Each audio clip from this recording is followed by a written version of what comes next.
حجر کہتے ہیں کہ ایک شخص کو میں نے ایک مقام پہ دیکھا، وہ میرے علاقے کا تگڑا بندہ تھا، سیاںا بندہ تھا، مالدار تھا، کیا کہتے ہیں پنجابی میں ڈنڈی پٹی بڑی قائم تھی، بڑا اس کا دبدبا تنتنا تھا،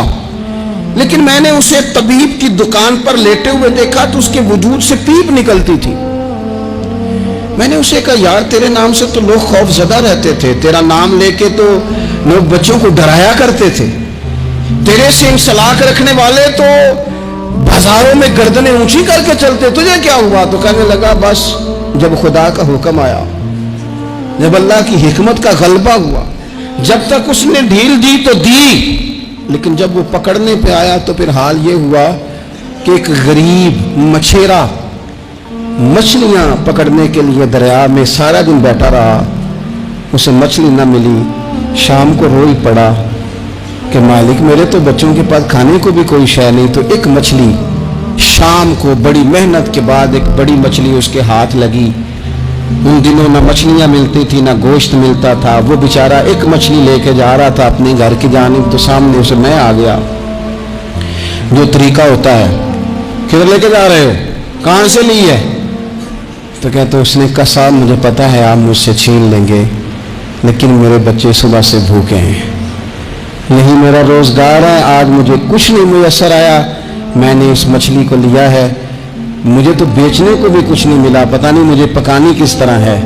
تو یہ ایک مچھلی میرے بچوں کی خوراک بنے گی، کل لوٹ لینا، پرسوں لوٹ لینا، تمہارا تو کام ہی لوٹنا ہے، چلو کچھ دن کے لیے ہاتھ روک لو۔ کہتے ہیں اس نے جب یہ کہا تو میں نے ایک تھپڑ مارا اور اس آدمی سے مچھلی چھین کر میں نے اسے پکڑ کے گھر لا رہا تھا، میں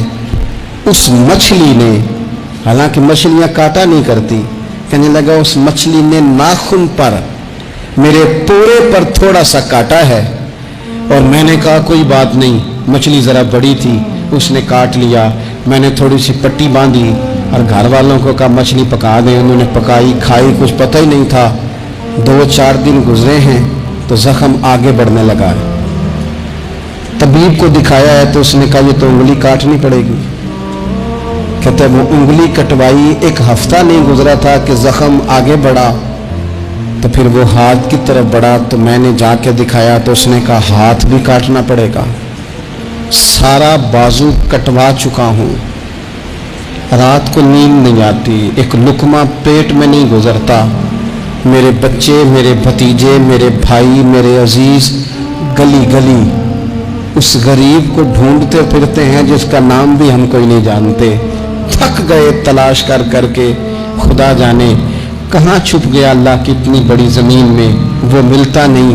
میں سو نہیں پاتا، کہنے لگے شیخ میرے لیے دعا کر دو،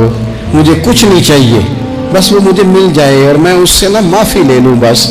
وہ مجھے معاف کر دے، 2 جملے معاف، جیسے بھی ہوگا میں منا لوں گا، بندہ درکار ہے۔ ابن حجر نے لکھا ہے، کہتے ہیں وہ تڑپتا رہا، روتا رہا، آہوزاری کرتا رہا، میں نے بھی اس کے لیے دعا کی کہ اللہ کرے وہ شخص تجھے مل جائے، پھر کچھ دنوں کے بعد مجھے کسی نے بتایا کہ مر تو گیا ہے تڑپ کے،